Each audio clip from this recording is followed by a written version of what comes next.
Sejam bem-vindos a mais um episódio do meu podcast Here is Johnny. Hoje com algum atraso relativamente ao episódio anterior e relativamente ao episódio que eu queria ter publicado ontem. Isto porquê? Porque pus-me a brincar com microfones e o som não saiu. Gravei também para vídeo, é a segunda vez que eu faço, publicar o podcast não só nas plataformas normais, como também em vídeo, mas ficou o vídeo, não ficou o áudio. Isto porquê? Porque eu pus-me a estrear este microfone, está aqui na lapela, e não usei este, quem está a ver nos podcasts não percebe, que é um microfone normal de gravação, de áudio. Ora bem, pus-me a estrear este microfone de lapela, só que não tinha configurado, não li as instruções nem nada. Foi um teste e achei que estava tudo bem. O que é que aconteceu? Ele só gravou um canal. Quem tiver a ouvir com fones, o que muitas vezes acontece, nós estamos a fazer uma caminhada, a correr, bicicleta, qualquer coisa, e temos fones e só ouvir som de um lado é muito mau. Então aqui estou eu a gravar de novo e desta vez a gravar com dois microfones, para caso alguma coisa não corra bem. Para mais, o sítio onde eu estou tem eco e com o microfone de lapela o eco vai surgir, com quase toda a certeza. Com o microfone tradicional, em princípio, não. Bem, passando isto, quem está a ver agora no YouTube, e talvez aqui não sei se consigo meter um certo no Instagram, obrigado por estarem a ver. Eu acho que é divertido nós podermos estar a ver. Às vezes não é tão prático, porque um podcast nós podemos, despechar ou consumir enquanto estamos a fazer outras coisas, temos de prestar alguma atenção visual. Imaginem, estamos a cozinhar e estamos a distrair, a ouvir o podcast, enquanto o vídeo requer que estejamos sentados a ver, etc. Não podemos estar a fazer outras coisas. Assim estão as duas formas, caso prefiram uma ou outra. Quem está a ouvir nas plataformas habituais do Spotify, Anchor, Google Podcasts, Apple Podcasts e por aí fora, já sabem que podem ver no meu canal de YouTube. Quem não sabe como encontrar, se forem ao site www.hereisjohnny.pt, vão encontrar todos os links para o Instagram, para o YouTube e as várias plataformas onde podem ouvir os podcasts ou mesmo ouvir a partir dali. Ok? Bem, o que é que eu falei no episódio que não consegui publicar? Ontem o que eu estive a falar foi sobre dois temas. Estive a falar sobre dois temas, um mais divertido e outro assim nem tanto. O mais divertido foi o derby Benfica Sporting e o menos divertido, já lá vamos. Porquê é que o derby foi mais divertido? Primeiro porque não é um assunto sério, as pessoas não dependem disso, não é da nossa sociedade, e é divertido porque eu sou do Sporting e o Sporting ganhou, portanto logo por aí para mim é divertido, para quem for do Benfica não será tão divertido. Não obstante isso, deixem-me dizer-vos uma coisa, começando para falar do Benfica, o Benfica de facto não foi superior, o Sporting foi muito superior, mas falando do Benfica, ainda bem, eu não entendo o porquê, mas ainda bem que o Pizzi só entrou quando já não havia nada a fazer. É um jogador fenomenal. Eu não percebo como é que ele não joga no Benfica. Eu não percebo porque é que ele não veio à seleção. Também não percebo porque é que o Pote foi à seleção e não jogou, e nunca joga, enfim, e já não é convocado. Não consigo entender. Pizzi, Pote, Mateus Nunes, Palhinha, bem, uma equipa de sonho, mas entretanto jogam outros que eu não consigo entender. Não vale a pena. Sobre o derby em si, eu devo-vos confessar uma coisa. Quando soube que o Palhinha estava lesionado e não podia jogar, eu fiquei assim um pouco receoso, porque o Palhinha é de facto muito importante ali, quer na construção, em especial na recuperação do jogo, a recuperar bolas e tudo mais. É ali um tampão forte que nós temos. A nossa defesa começa logo a sentir alguma segurança com o Palhinha lá na frente. Depois temos o Super Coates, não é? Que acaba por contrair Covid e também fica impedido. Onde é que começam os meus receios? Logo ali naquela questão de termos o Coates como defesa central no meio, depois temos dois defesas centrais a jogar um de cada lado, e o Palhinha na frente. Portanto, havia logo ali uma ligação que se perde, uma transição e toda ali uma força, uma ligação que podia ser perigosa para nós. Para acrescentar a isto, nós temos dois centrais que jogam mais ao lado e não na posição de defesa central do meio, que vão ter que jogar naquela posição que é muito característica e onde eles não estão rotinados. E, por exemplo, o Gonçalo Inácio, ainda menos experiente, para um derby seria mais complicado.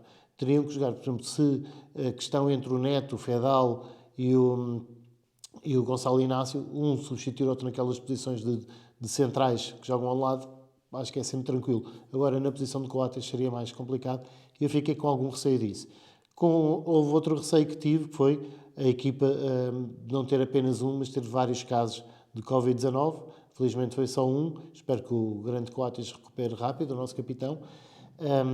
E acabámos por ir à luz com muita gente receosa que a nossa equipa estivesse mais fraca, porque tínhamos dois elementos muito importantes que não podiam jogar. Só que é isso que faz as grandes equipas. Eles, de facto, são elementos muito importantes, mas não há ninguém insubstituível e isso ficou demonstrado. A equipa é um todo. São os que jogam, são os que não jogam, os que entram para substituir os outros. E são muito fortes porque têm uma liderança brutal do Ruben Amorim, sem dúvida. E o que é certo é que, se calhar, também os adeptos contrários, adeptos do Benfica, os jogadores do Benfica, o treinador do Benfica, achavam que o jogo ia ser mais fácil do que seria normalmente, com o Palhinha e com o Coates. Pois não foi. O Sporting entrou muito bem, o Sporting dominou e é um justo vencedor. Há uma coisa que é preciso dizer sobre este jogo. Todos os golos, inclusivamente o golo anulado ao Sporting, acho que foi um anulado ao Benfica, já nem me lembro, eu não ligo muito, por acaso, aos golos do Benfica. Mas o golo que foi anulado ao Sporting foi um bom golo. Os outros golos, os 4 golos que foram validados, foram grandes golos, foram fantásticos. Mas todos eles, por tudo. Aquele primeiro golo do Sarabia, aquele passe que é feito para o Sarabia é um grande golo, é um grande passe. O golo é um grande golo, aquela execução técnica é brutal. O do Pizzi é uma jogada em remate fantásticos, aquilo era impossível. Era quase impossível de fazer e era impossível de defender. O golo do Mateus é uma coisa soberba. Eu não pensei que ele fosse fazer aquilo. Eu achava que ele deveria ter dado ao Paulinho, mas achei que ele ia rematar ao segundo poste. Ele remata ao primeiro. Aquilo foi brutal. A forma como ele se liberta do jogador do Benfica, aquela correria, tudo foi brutal, foi fantástico. E depois o gol do Paulinho, foi um passe também de sonho, e aquele toque do Paulinho também foi soberbo. Temos uma equipa, o Sporting tem uma equipa fantástica. E tem um treinador que tem uma característica que eu gosto. Ele é das poucas pessoas que eu conheço que comunica realmente bem. Então, no futebol deve ser a única, um caso muito raro de comunicação. Ele sabe o que dizer, como dizer, até a intuação dele é perfeita. Ele puxa a si a responsabilidade, ele dá os louros aos jogadores. Deve transmitir uma confiança brutal aos seus... Eu só digo brutal, isto foi mesmo brutal, este jogo. Deve transmitir uma confiança enorme aos seus jogadores. Demonstra ser, pela forma como ele lida, as coisas que ele diz e como aborda os temas, deve ser uma pessoa de uma educação fantástica. Deve ser uma pessoa espetacular mesmo, não conheço, mas é o que transmite. Espero que ele continue a ter sucesso e que possa continuar no Sporting, pois são pessoas destas que fazem falta e há cada vez menos. Eu acho que foi fantástico, quer o jogo, quer o que ele transmite. Ele já tem 2 anos de Sporting, vocês nunca ouviram nada que pudesse ser criticado, não há soberba, não há nada, é brutal. Anda para casa aí um meme dele, como se ele tivesse dito uma coisa, um meme, não é que se diz? Como se ele tivesse dito uma coisa que sabemos que jamais o faria, que jamais o diria, e portanto não digam que ele veio dizer que graças a ele o Benfica continua a perder, que ele nunca disse isso. Acho que é uma pessoa, um treinador fantástico e que estamos muito gratos nós, Sporting, ao Ruben Amorim por ser o líder daquela equipa. O Sporting, eu devo dizer que quando o Sporting venceu o Dortmund, eu comentei uma coisa com os amigos que estavam a ver o jogo comigo e comentei depois também quando foi o jogo a seguir com o Tondela, que foi o seguinte: se o Sporting vencesse na Luz, seria campeão. Já disse isto o ano passado e disse das outras 2 vezes em que fomos campeões, que chegou uma altura e senti um feeling que iríamos ser campeões. Eu não estou exatamente nessa fase do ano passado e das outras vezes, mas o que eu queria dizer, até nem vamos ser campeões, estamos bem lançados para podermos ser campeões novamente, para sermos bicampeões. Acho que mostramos força, conseguimos aguentar aqueles pontos e não perder a liderança e puxar o Benfica um pouco mais para trás. O Benfica tem agora 2 jogos com o Porto, um deles para o campeonato. Se o Benfica perde, fica a ter a correr atrás do prejuízo, já com uma distância considerável, que não é impossível, obviamente, mas dá um alento a quem vai à frente, sem dúvida. E o Porto está fortíssimo, bem mais forte que o Benfica, eu creio. Mas se imaginem que empatam, o Sporting já leva mais um bocadinho de liderança. Não leva a liderança do ano passado, em princípio, não sei quando é que se começou a distanciar, mas eu creio que foi por novembro, dezembro, e que em janeiro levava uns 10 pontos ou algo assim. Mas o ano passado foi o ano passado, este ano é este ano. Começa a sentir que volta a ser possível. E isto é uma coisa que se sinta sempre. E é interessante, depois de tudo o que o Sporting passou, o Sporting de estar a falar em voltar a ser campeão, em ter sido campeão já, depois de tudo o que passou, Alcochete, aquela destituição, a anterior direção, tudo, aquilo quase que foi destruído, o Sporting a vários níveis, e volta a estar forte, volta a começar a unir-se. O ambiente que se viu no jogo com o Dortmund foi um ambiente que eu acho que só me lembro de ter visto, por exemplo, quando o Sporting venceu 5-3 ao Benfica para a Taça de Portugal, há muitos anos atrás, ou quando o Sporting venceu também, por exemplo, o Benfica, na altura da direção do Dino Lopes, portanto, 2011, talvez, por aí, 1-0 com gol do Ricky, de penalti. Foram ambientes fantásticos, o estádio estava confiante, o estádio estava feliz. O estádio ou os espectadores, como vocês preferirem. É ótimo, podemos voltar a ver. E a pena é que só se veja isto quase 10 em 10 anos. Pode ser que agora o Sporting comece a ser um grupo, uma equipa, uma família unida, como deveria ser. Passando ao segundo ponto. O segundo ponto um pouco mais chato, triste, enfim, que é o do ex-ministro Cabrita. Queria falar sobre isso, só muito de passagem, porque não creio que seja uma pessoa que mereça que se perca muito tempo com ele. Foi nosso ministro, mas não soube sê-lo. Foi um ministro de polémicas, demitiu-se finalmente, já o devia ter feito há muito mais tempo. Foi um ministro de polémicas, foi um ministro que nunca soube admitir incompetência e pior, incompetência ou não, há pessoas competentes que erram também. Ele nunca soube admitir um erro, nunca soube admitir culpa, nunca soube lamentar. Não lamentou a morte do senhor que foi atropelado no carro onde ele seguia, não lamentou absolutamente nada das polémicas, das mantas e por aí fora. Nunca lamentou absolutamente nada. Acha-se acima de todos. Eu acho que uma pessoa que revela esta falta de humanidade, até para com a pessoa que morreu, atribuindo até a culpa de poder vir a atravessar a autoestrada. Depois agora a culpa já era do motorista que ninguém mandou andar àquela velocidade. Ele nunca tem culpa de nada. É uma pessoa que não demonstra, ou pelo menos eu nunca vi, demonstrar humanidade, respeito pelo próximo. Eu não sei se isso já se classifica como sociopatia, mas talvez este senhor deve ter problemas a esse nível. Não percebo como é que há um primeiro-ministro que só por ser amigo do ministro o mantém este tempo todo, e também não percebo como é que alguém se demite a um mês e meio de irmos para eleições. Já o devia ter feito antes, agora nem sequer era a altura. Agora era só a altura de assumir a culpa e ficar quietinho até virem as eleições. Isto não foi nenhuma atitude digna, pelo contrário, esta demissão é mais patética do que ele não se ter demitido antes. Eu repito, demitir-se agora é mais pateta do que não se ter demitido antes. Mas vocês, enfim, não estou aqui para falar de políticas e cor de políticas, estou aqui a falar de pessoa. Agora vou ter que abordar um pouco política, eu não sou socialista nem nada que se pareça,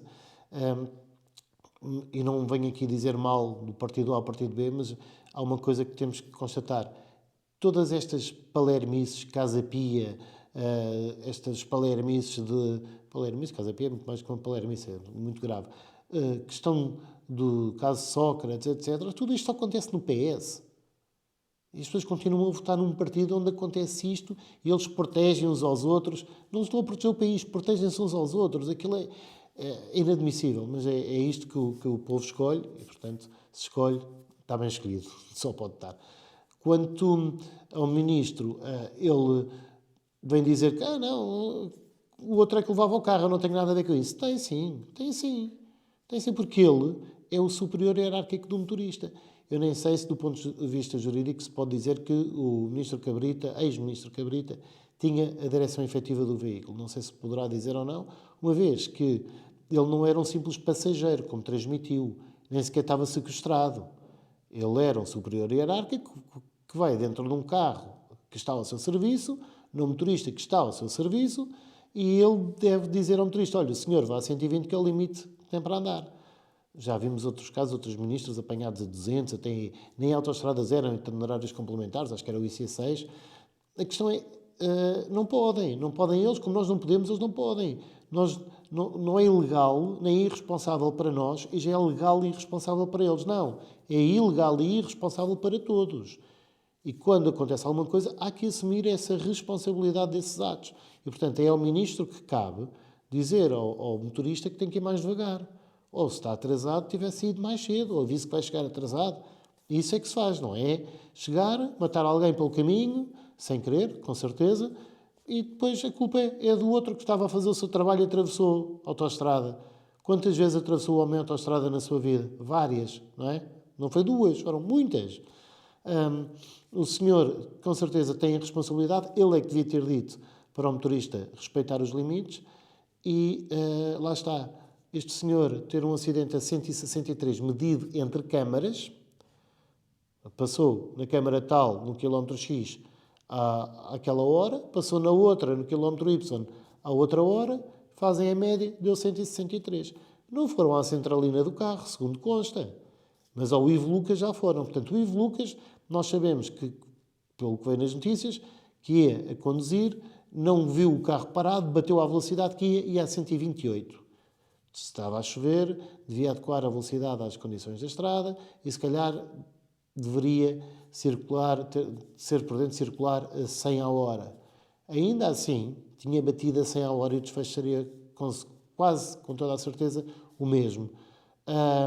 Porque ele, ao que parece, não viu o carro e bateu. Uma coisa é ir a 128 a hora. Outra coisa é ir a 163 a hora medido, que se calhar ia muito mais. E se calhar ainda travou, etc. Se calhar a velocidade era outra. Mas mesmo que seja 163 contra 128, o Ivo Lucas, o que se transmite dele, transmite a imagem de um assassino, do inconsciente, do irresponsável. Mas o senhor ministro não. É isto que eu não consigo entender. Que nós, enquanto cidadãos, possamos permitir. Não, eles não estão acima de nós. Bem pelo contrário, eles têm que nos servir e ser o nosso exemplo. E este senhor nunca soube servir o seu país e os portugueses. Nunca foi bom ministro e revela que nunca foi boa pessoa. Não revela humanidade, não revela respeito, não revela absolutamente nada. E não revela dignidade nem na hora da saída. Saiu, foi substituído e foi substituído por quem? Pela Ministra da Justiça. E outra coisa que eu não entendo é como é que a Justiça e a Administração Interna podem, isto independentemente da cor do Governo, como é que as duas pastas podem recair na mesma pessoa. Eu sei que está a acabar, vêm as eleições, etc. Mas a questão é, complementam-se. É demasiado poder para um ministro só. Não pode. Não é sempre trabalho, sempre responsabilidade. Não. São dois poderes que devem estar separados.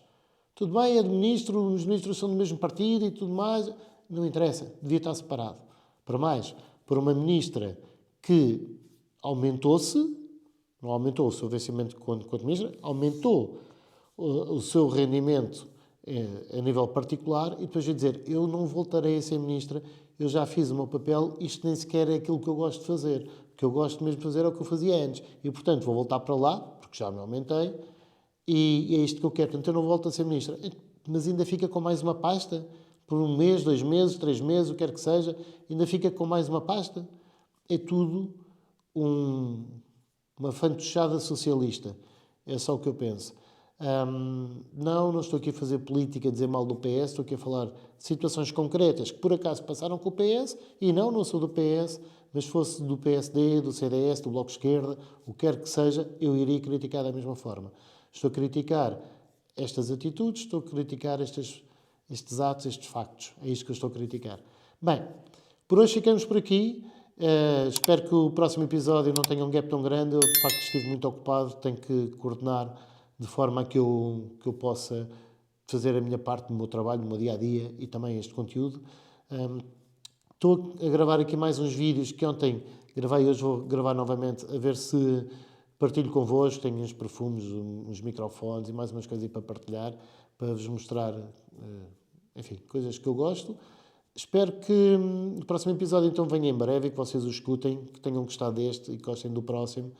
E para quem ainda não subscreveu o canal de podcast, façam lá seguir, seja na vossa plataforma, seja a Spotify ou outra, façam seguir, por favor, para me ajudar a crescer, para ganhar mais ouvintes do podcast. Também no canal do YouTube, quem está a ver, colocar um like e subscrever, etc., carregar no sininho para as notificações, para ajudarem a crescer o meu canal, para poder partilhar convosco o conteúdo que gosto. Já sabem, encontramos no próximo episódio. Até lá, cuidem-se e protejam-se.